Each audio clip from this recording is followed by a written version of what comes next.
लेकिन अगर स्वयं गुरुजी हमारे साथ होंगे तो हम वो जो भलाई कार्य है हम वो और अच्छी प्रेरणा से कर सकेंगे। नमस्कार दोस्तों, मैं निधि सिंह द फैक्ट टाइम में आपका स्वागत करती हूँ। जानते हैं आखिर क्या है डेरा सच्चा सौदा का सच। आज एक डॉक्टर हमारे साथ जुड़ी हैं, जानते हैं कि कैसा था इनका पर्सनल एक्सपीरियंस और क्या करने जाती थी ये डेरा सच्चा सौदा।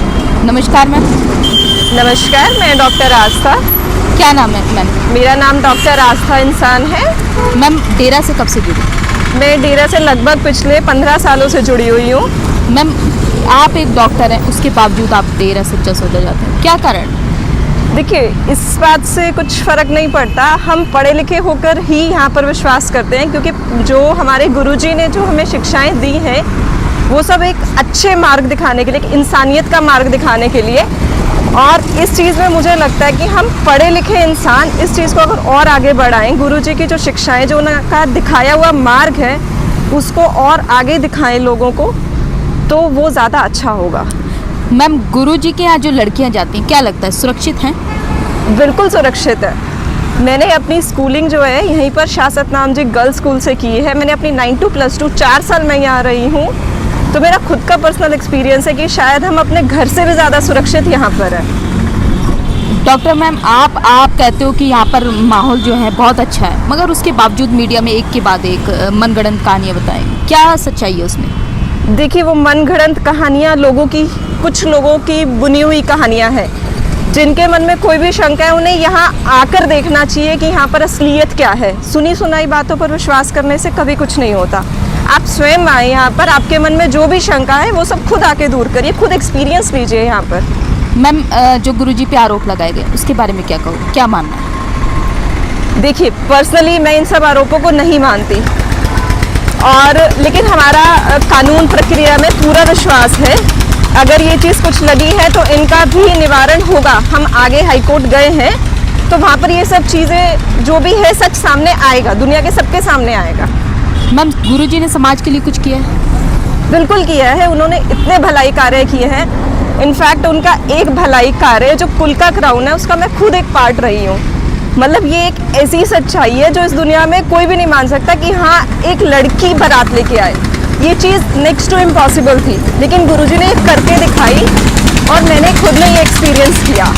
मैम इस मतलब कुल का क्राउन क्या रीज़न है कि आपके घर लड़का है, किस कारण ये मुहिम तैयार की गई? देखिए, जब आज की भी जो समाज की सोच है वो यही है कि हमारे घर लड़का हो। इनफैक्ट पढ़े लिखे लोग भी यही कहते हैं, जबकि गुरुजी ने इसके बिल्कुल अपोजिट जाके ये चीज़ शुरू की ताकि हम लोग इसके बिल्कुल उल्टा सोच सकें। हम ये सोच सकें कि in fact girl can also run his own lineage. तो इसलिए उन्होंने ये शुरू किया और ये बहुत अच्छी शुरुआत है। और ये नहीं, उन्होंने बहुत सारे और भलाई कार्य किए हैं जिनके बारे में अगर पढ़ा जाए, सोचा जाए और किया जाए, अमल किया जाए तो आई थिंक वो ह्यूमैनिटी को बहुत एक अलग ही रूप दे देगा।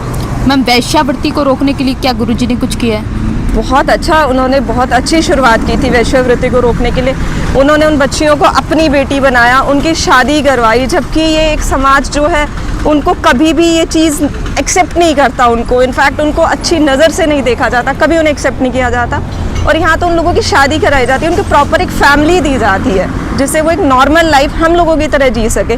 क्योंकि अगर वो कहीं गलती से किसी बुरी दुनिया में फंसी हैं तो वो अगर अच्छी राह पे आना चाहती हैं तो गुरुजी ने उन्हें वो चीज़ दिखाई, उन्हें वो रास्ता दिखाया कि वो कैसे सही रास्ते पर आए और अपना नॉर्मल लाइफ जिए। मैम समाज में गुरुजी नहीं है, क्या प्रभाव पड़ रहे हैं समाज पर? देखिए, हम सबको वो कमी खलती, क्योंकि वो जो टाइम टू टाइम हमें जो एक प्रेरणा मिलती थी वो चीज़ अब नहीं मिल पा रही है। तो कहीं ना कहीं बहुत से लोग अपने रास्ते से भटक रहे हैं। हम जितने अच्छे कार्य करने चाहिए हम उतने हद तक नहीं कर पा रहे। हालांकि हमेशा उनके दिखाए हुए रास्ते हमारे साथ है, उनका आशीर्वाद हमेशा साथ है, उनकी शिक्षा साथ है। लेकिन अगर स्वयं गुरुजी हमारे साथ होंगे तो हम वो जो भलाई कार्य है हम वो और अच्छी प्रेरणा से कर सकेंगे। Ma'am green S welfare force के बारे में जानते हो? हाँ, बिल्कुल जानते हैं। क्या कार्य करती है ये फोर्स? गुरुजी के द्वारा बनाई हुई ये एक फोर्स है जो कि कभी भी कोई भी नेचुरल आपदा आए उसमें हर जगह सबसे पहले पहुंचते हैं। इनफैक्ट अभी भी अगर हम जैसे देखें तो जैसे अभी ये कोविड पेंडेमिक चल रहा है तो इसमें भी ग्रीनेस ने बहुत अच्छा कार्य किया है। हर जगह पहुंचकर सैनिटाइजेशन कराना, मास्क वितरित करना, ये सब चीज़ें ग्रीनेस वेलफेयर फोर्स ने बहुत अच्छे से निभाई हैं। इनफैक्ट जो चीज़ें मतलब एक एनजीओ करती है वो उससे भी ज़्यादा प्ले कर रहे हैं ग्रीनस।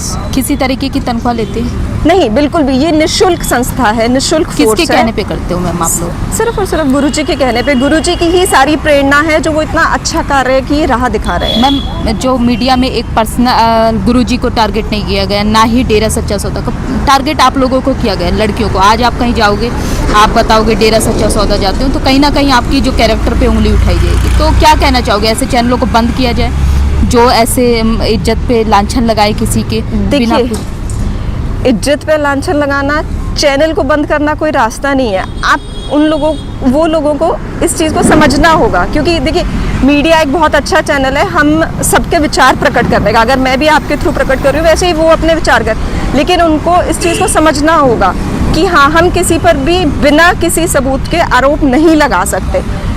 मीडिया के लिए मैं तो यही चाहूँगी कि वो खुद भी आकर पहले समझें, उस चीज़ पर विचार करें, उस चीज़ के मतलब सबूत वगैरह देखें कि वो चीज़ है भी या नहीं है। समाज मैम सरकार को क्या अपील करोगे? सरकार से यही अपील है कि हाँ, डेरा सच्चा सौदा के जितने भी अनुयायी हैं उनकी एक बार बात सुनी जाए और उसके हिसाब से फिर आगे हमारी जो भी अपील है उसको सुना जाए। बहुत बहुत धन्यवाद मैम आपका। जैसा कि आपने देखा, एक डॉक्टर जो कि पेशे से एक डॉक्टर हैं, उसके बावजूद उनका कहना है कि 4 साल इस स्कूल में रहने के बावजूद मेरे साथ कभी कुछ गलत नहीं हुआ। बहुत बड़ी बात है। और मीडिया से यही अपील है कि वो किसी की बहन बेटी के बारे में दिखाने से पहले एक बार सोचे कि क्या ये सच है, एक बार उससे पूछे कि क्या ये सच है। जहाँ पर एक स्त्री की इज्जत पे हाथ उठाने पे महाभारत हुआ करती थी, वहीं आज करोड़ी स्त्रियों पे बात हुई है, मगर उसके तरफ से कोई नहीं बोला। आखिर क्यों? क्या ये कलयुग है? अपनी जो राय है कमेंट बॉक्स में जरूर लिखिएगा। बहुत बहुत धन्यवाद।